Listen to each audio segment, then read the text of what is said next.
In this episode, we're talking about 5 decisions you can make that will lead you to success. Hey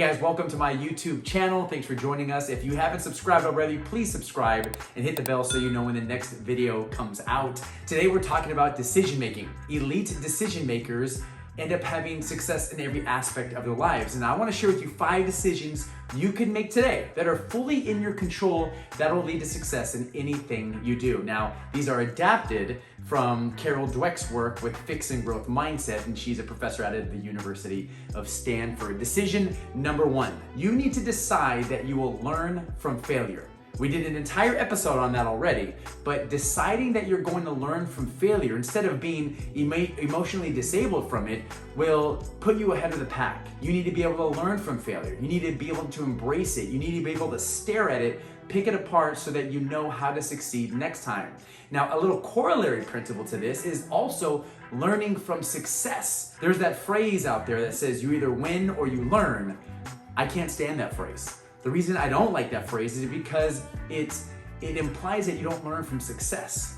You win or you lose, but you can learn from both. If you're at a time in your life right now where you're winning, where you're succeeding, make sure you're learning from that as well, because success leaves clues. Decision number 2 that you can make is to embrace obstacles. The average person doesn't want the hard road. The average person doesn't want to leave their comfort zone. But one of the most important decisions you can make is to lean into discomfort. Get outside of your comfort zone. Seek the obstacles. Yes, you might fail, but if you made the first decision that you're gonna learn from failure, then all of your failures are gonna make you a better version of yourself. As you seek the obstacles, seek the difficult road, you are gonna leave stronger, smarter, you're gonna be a better version of yourself, because the average person doesn't want to do that. Seek the hard thing. Don't complain about it. Don't feel sorry for yourself. Don't sigh and roll your eyes when your coach or your boss or your parents or your friends ask you to do the hard thing, to go the extra mile. There's a Navy SEAL, David Goggins, out there who talks about when their instructors tell them to do one more rep or go one more mile, the average person complains. They end up giving up mentally. But he says that the Navy SEALs, that himself in particular, speaking of himself, he says thank you. Because when people tell you to go the extra mile, the great majority of the people give up. That's when the mentally tough people take it to the next level. So decision number 2 you can make right now is to embrace obstacles. Decision number 3 is to always give your best effort. Now, your best effort is going to look different from day to day.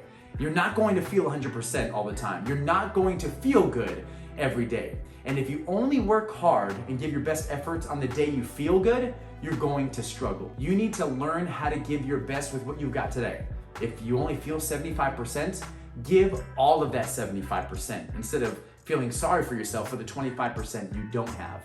Make a decision to give the best of what you've got today. And once again, your best is going to feel different from day to day. Don't be one of those people who only give their best when you feel good. Have you ever seen this where you're winning by a lot or you're losing by a lot and you're playing somebody in a game of cards or video games, whatever it may be, and that person gives up because they know that they're not going to win? So why should I even try? Why should I even give my best if I'm not going to win? If a decision you need to make right now is to give your best no matter what. Another question I get is, Justin, why would I give my best when I know I'm going to fail?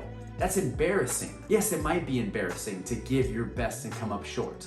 But as you give your best will gradually get better over time. Decision number 4, seek critical feedback. The average person wants to be told how great they are. They want to be built up. They don't want to be told what they're not good at because they don't believe they can change. They don't believe they can change. But if you want to be successful in anything, you want to seek critical feedback. You want to look for ways you can get better. Even though you have a great day, or you get A's, or you have a good game, or you have a good week, or a good quarter in work, whatever it may be, keep looking for ways to improve. And don't just embrace critical feedback, seek it out. Go to someone you trust, who values you, values your career, who values your success and who you are, who will give you critical feedback and help you get better. Now, a caveat to that is don't just go get feedback from anybody. Because everyone will throw out and give you their opinion on how you can improve. You want to be very particular and very specific with the kind of feedback you want to receive. Maybe we'll do another video on that. You want to be very specific with who you get your feedback from and the advice that they give you.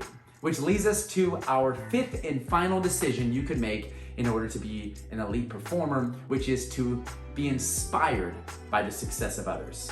The average person is jealous or threatened when other people succeed. Don't be like that. You want to be the kind of person that when you see success, you are inspired by it. You're wondering, what are they doing that I'm not doing? How can I learn from that person? Even cheering that person on. Because just because someone succeeds, that doesn't mean you're a failure. Learn from them, embrace it. How can that person take you to a level you can't go alone? And so there you have it, the 5 decisions you can make that will lead to success. Decision number 1, learn from failure. Decision number 2, embrace obstacles. Number 3, always give your best. Number 4, seek critical feedback. And number 5, be inspired by the success of others. My question for you is, which one of these decisions most resonates with you? Write about it in the comments. I want to hear, which one do you like the most of these 5, and what are you going to do to cultivate that decision? Hopefully you enjoyed this episode, and once again, hit the like and subscribe button if you want to continue to join. And if there's someone who you think who would like this video, could get something from it, please share it with them. Thanks for joining me, guys.